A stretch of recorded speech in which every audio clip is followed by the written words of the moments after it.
ಅನ್ಯ ಗ್ರಹಗಳ ಜೀವಿಗಳ ಕುರಿತು ಅದೆಷ್ಟೋ ಅಧ್ಯಯನ ನಡೆಸಿದ್ರೂ ಕುತೂಹಲ ಮಣಿಸಿಲ್ಲ. ನಿಜಕ್ಕೂ ಅನ್ಯ ಗ್ರಹ ಜೀವಿಗಳು ಇದೆಯಾ? ಕೆಲ ಅಧ್ಯಯನಗಳ ಪ್ರಕಾರ ಈಗಾಗಲೇ ಅನ್ಯ ಗ್ರಹ ಜೀವಿ ಭೂಮಿ ಮೇಲಿದೆ. ಮನುಷ್ಯನ ಆಕಾರದಲ್ಲಿ ಯಾರಿಗೂ ತಿಳಿಯದಂತೆ ವಾಸಿಸ್ತಾ ಇದೆ ಅನ್ನೋ ವಾದವೂ ಕೂಡ ಇದೆ. ಏಲಿಯನ್ ಕುರಿತು ಹಲವು ಕಥೆಗಳು, ಕುತೂಹಲಗಳಿಗೆ ಕೆಲ ವಿಡಿಯೋಗಳು ಪುಷ್ಟಿ ನೀಡಿದೆ.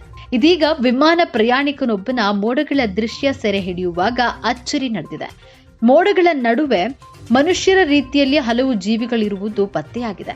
ಈ ವಿಡಿಯೋ ಇದೀಗ ಭಾರೀ ಚರ್ಚೆಗೆ ಗ್ರಾಸವಾಗಿದೆ. ಸೋಷಿಯಲ್ ಮೀಡಿಯಾದಲ್ಲಿ ಈ ವಿಡಿಯೋವನ್ನ ಹಂಚಿಕೊಳ್ಳಲಾಗಿದೆ. ಇದು ಯಾವ ಪ್ರಯಾಣಿಕನ ವಿಮಾನದಲ್ಲಿ ಸೆರೆ ಹಿಡಿದ ವಿಡಿಯೋ ಅನ್ನೋದರ ಕುರಿತು ಸ್ಪಷ್ಟತೆ ಇಲ್ಲ. ಆದ್ರೆ ಈ ವಿಡಿಯೋ ನೋಡಿದ್ರೆ ನಿಮಗೆ ಅಚ್ಚರಿಯಾಗುವುದಂತೂ ಖಚಿತ. ಜೊತೆಗೆ ಏಲಿಯನ್ ಕುರಿತು ಹಲವು ಪ್ರಶ್ನೆಗಳು, ಅನುಮಾನಗಳು ಮತ್ತಷ್ಟು ಹೆಚ್ಚಾಗುವುದು ಸಾಧ್ಯತೆಗಳಿವೆ. ವಿಮಾನದ ವಿಂಡೋ ಸೀಟ್ ನಲ್ಲಿ ಕುಳಿತಂತಹ ಪ್ರಯಾಣಿಕ ಈ ವಿಡಿಯೋವನ್ನ ರೆಕಾರ್ಡ್ ಮಾಡಿದ್ದಾನೆ. ವಾಣಿಜ್ಯ ವಿಮಾನದಲ್ಲಿ ಪ್ರಯಾಣಿಸ್ತಾ ಇದ್ದ ಪ್ರಯಾಣಿಕ ತನ್ನ ಮೊಬೈಲ್ ಕ್ಯಾಮೆರಾ ಮೂಲಕವಾಗಿ ಮೋಡಗಳ ಸುಂದರ ದೃಶ್ಯವನ್ನ ಸೆರೆ ಹಿಡಿತಾ ಇದ್ದ.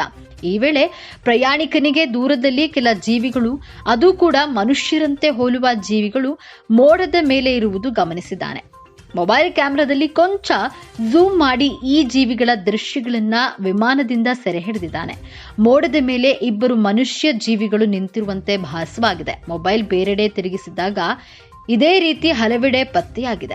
ಇಬ್ಬರು ಗುಂಪಾಗಿ ಮನುಷ್ಯನನ್ನ ಹೋಲುವಂತಹ ಜೀವಿಗಳು ನಿಂತಿರುವಂತೆ ಭಾಸವಾಗ್ತಾ ಇದೆ. ಈ ವಿಡಿಯೋವನ್ನ ಸೋಷಿಯಲ್ ಮೀಡಿಯಾದಲ್ಲಿ ಹಂಚಿಕೊಂಡ ಬೆನ್ನಲ್ಲೇ ಹಲವರು ಪ್ರಶ್ನಿಸಿದ್ದಾರೆ. ಇದು ಏಲಿಯನ್ ಎಂದು ಹಲವರು ಉತ್ತರಿಸಿದ್ದಾರೆ. ಮೋಡದ ಮೇಲೆ ನಿಂತಿರುವುದು ಯಾರು? ಮೋಡದ ಮೇಲೆ ನಡೆದಾಡುವ ಏಲಿಯನ್ ಬಿಟ್ರೆ ಇನ್ಯಾರಿಗೂ ಸಾಧ್ಯವಿಲ್ಲ. ಅನ್ಯ ಗ್ರಹದ ಜೀವಿ ಇದೀಗ ಬಾಹ್ಯಾಕಾಶದಲ್ಲಿ ವಿಹರಿಸುತ್ತಿದೆ ಎಂದು ಹಲವರು ಪ್ರತಿಕ್ರಿಯಿಸಿದ್ದಾರೆ.